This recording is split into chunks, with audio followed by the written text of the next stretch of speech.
یہ قرآن پاک کی آیت کو مان کر، اور پھر اس طرح ہے کہ اگر پرندے آ سکتے ہیں تو اللہ کا نبی، پھر ایک مرتبہ عرض کر رہا ہوں کہ اللہ کا نبی بھی تشریف لے آ سکتا ہے۔ نبی پاک صلی اللہ علیہ وسلم نے حدیث پاک بیان فرمائی نا، نبی کریم صلی اللہ علیہ وسلم نے کہ اب تم درود پاک میرے اوپر پڑھتے ہو۔ صحابہ کرام نے پوچھا یا رسول اللہ، دنیا کے اندر ہم آپ کے اوپر درود السلام پڑھتے ہیں، آپ سنتے ہیں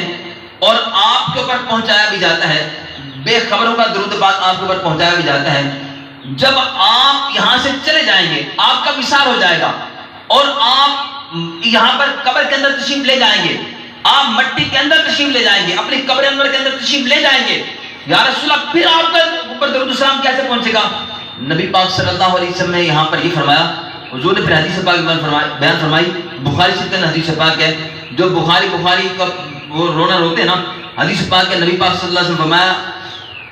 ان اللہ حرم علی الارض ان تاکل اجساد الانبیاء، بے شک اللہ تبارک و تعالی نے زمین پر حرام کر دیا کہ وہ انبیاء کے جسم کو کھائے۔ انبیاء الانبیاء حی فی قبورہم یرزقون، نبی ایسے ہوتے ہیں کہ اللہ تبارک و تعالی کے نبی اپنے قبروں کے اندر زندہ بھی ہوتے ہیں اور اللہ تبارک و تعالی کی طرف سے ان کو رزق دیا جاتا ہے، وہ رزق بھی وہاں پر کھاتے ہیں۔ یہ نبی پاک صلی اللہ علیہ وسلم نے فیصلہ فرما دیا، اور وہ منظر دیکھ کر بھی نبی پاک صلی اللہ علیہ وسلم نے بیان فرما دیا۔ ایک حدیث پاک اور عرض کر دوں، اپنی بات کو ختم کر رہا ہوں۔ حضرت عیسیٰ علیہ السلام کی بات ہے، عام بندہ قبر کے اندر کیسے ہوتا ہے؟ کوئی بندہ خود بے وقوف رہے تو اس کی مرضی ہے۔ تفسیر نعیمی کے اندر پہلی جلد کے اندر بسم اللہ الرحمن الرحیم کی فضیلت کے اندر مفتی احمد خان نعیمی صاحب رحمۃ اللہ علیہ نے اس حدیث پاک کو لکھا ہے۔ عیسیٰ علیہ السلام اپنے زمانے کے اندر کہیں جا رہے تھے، قبرستان سے گزرے، ایک قبر والے کو دیکھا کہ وہ زنجیروں کے اندر بندھا ہوا تھا، زنجیروں کے ساتھ بندھا ہوا تھا، قبر کے اندر اس کی آگ جل رہی تھی، قبر کے اندر آگ جل رہی تھی۔ اللہ کا نبی جس طرح اوپر دیکھ سکتا ہے اس طرح قبر کے اندر بھی دیکھ سکتا ہے۔ اللہ تبارک و تعالیٰ نے ان کو دیا ہوا ہے، یہ کمال اللہ تبارک و تعالیٰ نے نبیوں کو دیا۔ ابراہیم عیسیٰ علیہ السلام کہتے ہیں وہاں پر دیکھا قبر کے اندر اس طرح ہے کہ اس کو آگ لگی ہوئی ہے، بندھا ہوئے زنجیروں سے۔ عیسیٰ علیہ السلام چپ کر کے وہاں سے گزر گئے، لیکن نبی پاک صلی اللہ علیہ وسلم نے بیان فرمایا کہ جب تم قبرستان کے قریب سے گزرو، کسی بھی قبر کے قریب سے گزرو، حضور نے اس طرح گزرنے کا، غافل ہو کر گزرنے کا حکم نہیں دیا، بلکہ فرمایا جب تم کسی قبرستان کے قریب سے گزرو تو پھر اس کے لیے فاتحہ خوانی کر کے پھر آگے جایا کرو۔ حضور نے فرمایا کہ فاتحہ پڑھ کر جایا کرو۔ حضرت علی رضی اللہ عنہ جس کے راوی ہے، نبی پاک نے فرمایا کہ 3 مرتبہ قل هو اللہ احد پڑھو، الحمد شریف پڑھو، اور پھر قبر والے کو اس کا ثواب پہنچاؤ، قبر والے کو اس کا ثواب پہنچاؤ۔ فائدہ کیا ہوگا؟ حضور نے فرمایا جس نے پڑھا 3 مرتبہ قل هو اللہ احد، اس کو ایک قرآن پاک کا ثواب ملا، اور جب اس نے قبر والوں کو پہنچانا، یا اللہ اس کا ثواب اس قبرستان والوں کو پہنچا، اللہ تبارک و تعالی ہر قبر والے کو ایک قرآن پاک کا ثواب عطا فرمائے گا، ہر قبر والے کو ایک قرآن پاک کا ثواب عطا فرمائے گا۔ آیت ہے اس کے پاس، خود کے پاس ایک قرآن پاک کا ثواب، لیکن ہر نبی کو اللہ، ہر قبر والے کو اللہ نے ایک قرآن پاک کا ثواب عطا فرمایا۔ اس کے بعد کیا ہوگا؟ نبی پاک صلی اللہ علیہ وسلم نے فرمایا کہ اس کا فائدہ اس عیسیٰ علیہ السلام کرنے والے کو کیا ہوگا؟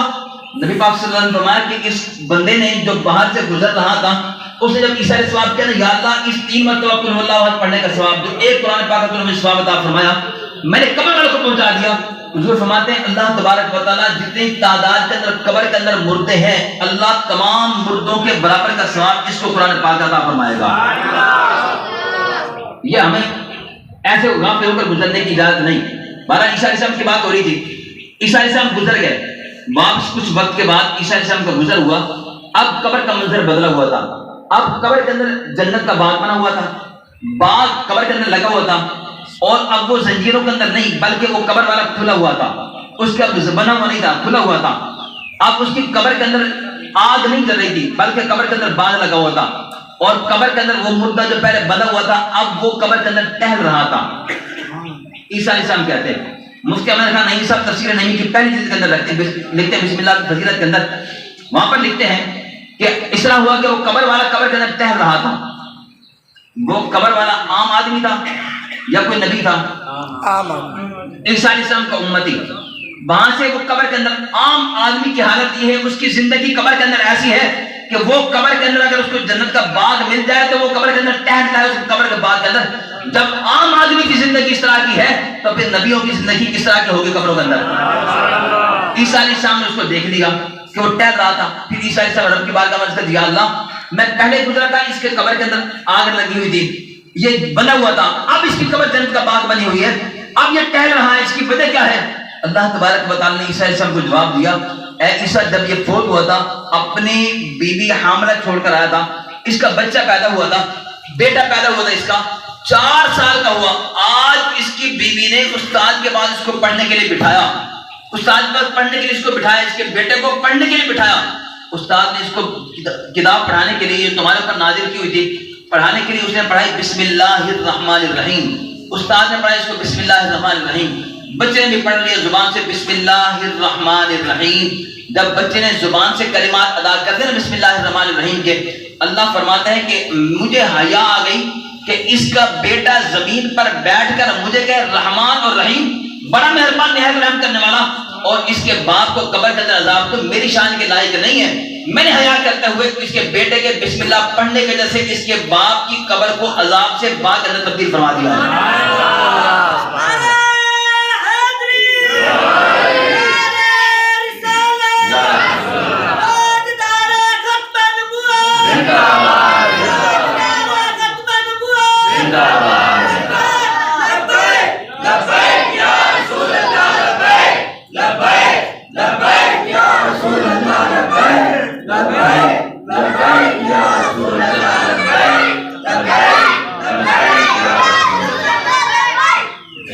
اب یہاں پر ایک بات یہ اچھی طرح سمجھ لیں، ایک بندہ ہے جو قرآن پڑھتا ہے ایثار ثواب کرنے کی نیت سے کہ میں قرآن خوانی کروا رہا ہوں، اپنے مردوں کو ایثار ثواب کروں گا، لوگوں کو فتویٰ یہ ہوتا ہے کہ ایثار ثواب کے لیے قرآن پاک پڑھنا حرام ہے، قبرستان کے اندر جا کر قرآن پاک پڑھنا، سلام رشیدہ کے اندر لکھا ہوا ہے، رشید احمد گنگوہی نے لکھا ہے کہ قرآن پاک قبر کے اوپر بیٹھ کر جو پڑھتے ہیں نا تو قرآن پاک پڑھنا وہاں پر حرام ہے، سامنے کوئی چیز رکھ کر اگر ختم شریف پڑھتے ہیں تو قرآن پاک پڑھنا حرام ہے، لوگوں نے لکھا ہے، سب حضرات جانتے ہیں ان کا نام لینا اس پاک محفل کے اندر نام لینا اچھا نہیں ہے کہ ان کا لوگوں کا نام لیا جائے، قرآن پاک کے پڑھنے کے بارے میں ان کا عقیدہ یہ ہے اگر ایثار ثواب کی نیت سے پڑھیں تو اس کا کام اور ہوتا ہے کہ ایثار ثواب کی نیت سے پڑھا ہے، اس بچے نے باپ کو ایثار ثواب کرنے کی نیت سے بھی نہیں پڑھا تھا،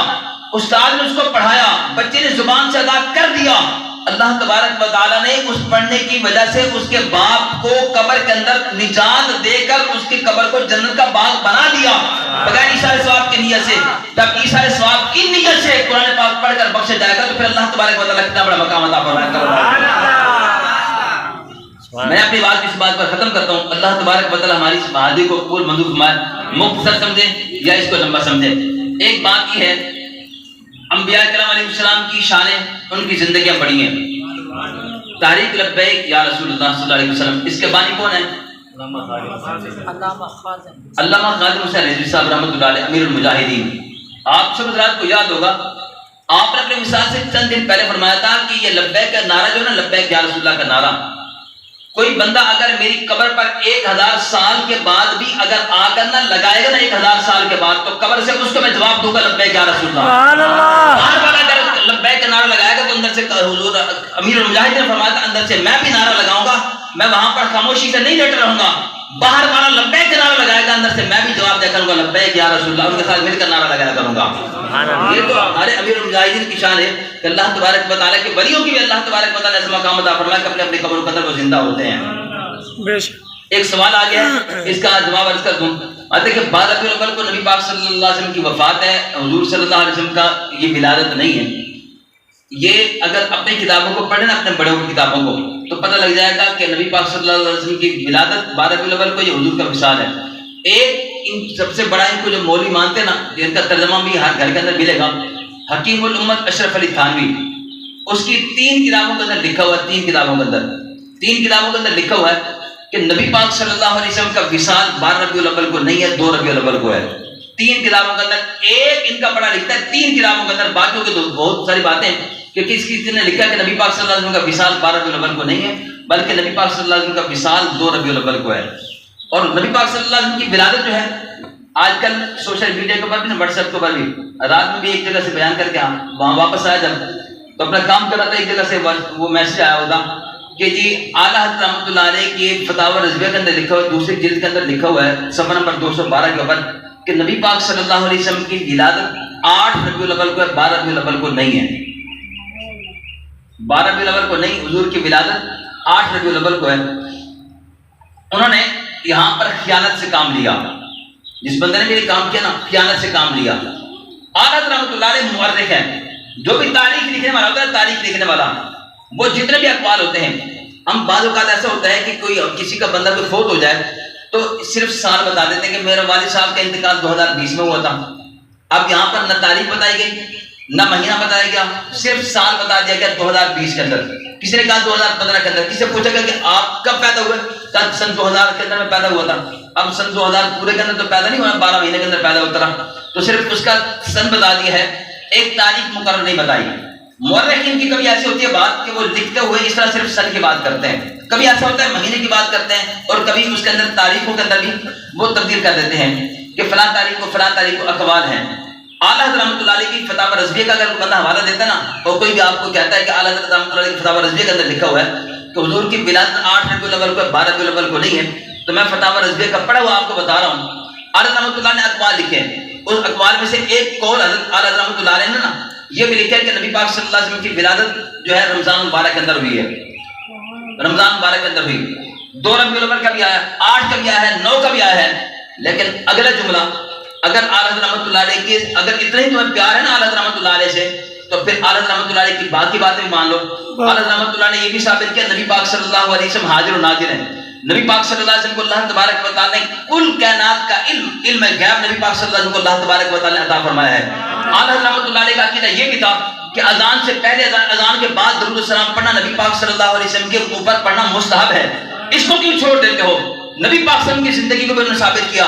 سارے کے سارے عقیدت ان کے اعلیٰ رحمۃ اللہ علیہ نے فرمایا ہے،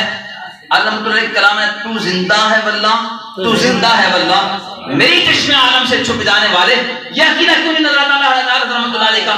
تم نے تو اپنی کتابوں کے اندر لکھ دیا کہ نبی پاک صلی اللہ علیہ وسلم چوڑے چمار سے معاذ اللہ زیادہ ذلیل ہیں۔ اعلیٰ حضرت رحمۃ اللہ نے تو لکھا سب سے اولا والا ہمارا نبی، سب سے بالا والا ہمارا نبی۔ اعلیٰ رحمۃ اللہ علیہ کا یہ عقیدہ بھی تو سامنے رکھو نا، صرف 8 ربیع الاول کو پکڑ لیا، باقی کہاں جائیں گے باقی تاریخیں؟ اعلیٰ حضرت رحمۃ اللہ نے ان کا منہ توڑ کر آگے جواب دیا، فرمایا کہ اگرچہ اقوال مختلف ہیں، 8 کا بھی ہے، 2 کا بھی ہے، 9 کا بھی ہے،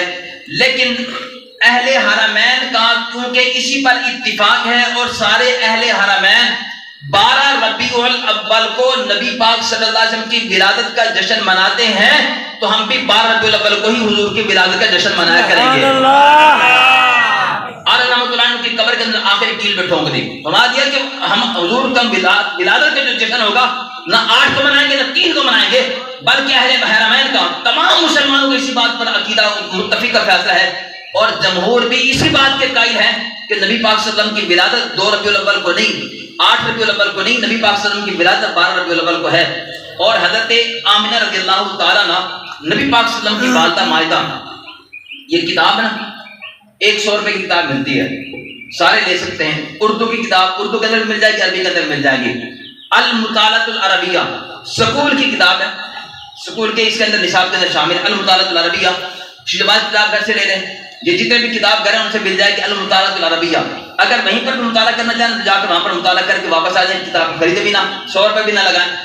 اس کا پہلا سبق جو ہے نا قرآن پاک کی آیات کا ہے، اور دوسرا سبق ہے سیرت النبی صلی اللہ علیہ وسلم۔ اس سیرت النبی کے اس کے اندر نا سب سے پہلی بات جو لکھی ہوئی ہے نا وہ یہ لکھی ہوئی ہے، نبی پاک صلی اللہ علیہ وسلم کی والدہ مائدہ فرماتی ہیں کہ نبی پاک صلی اللہ علیہ وسلم کی ولادت 12 ربیع الاول کو پیر کے دن صبح صادق کے ٹائم نبی پاک صلی اللہ علیہ وسلم کی ولادت باصادق ہوئی ہے۔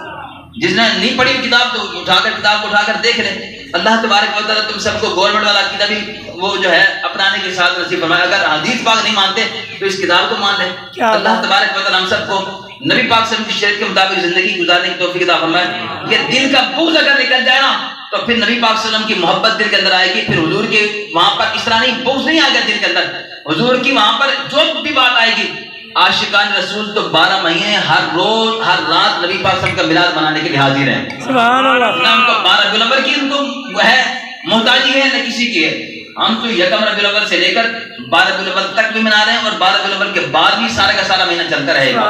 اللہ تبارک و تعالی ہم سب کو اسی پر عقیدے پر قائم رہنے کی توفیق عطا فرمائے۔ ماتے نثار تیری چہل پہل پر ہزاروں عیدیں ربیع الاول سوائے ابلیس کے جہاں میں سبھی تو خوشیاں منا رہے ہیں۔ آمین واخر دعوانا الحمد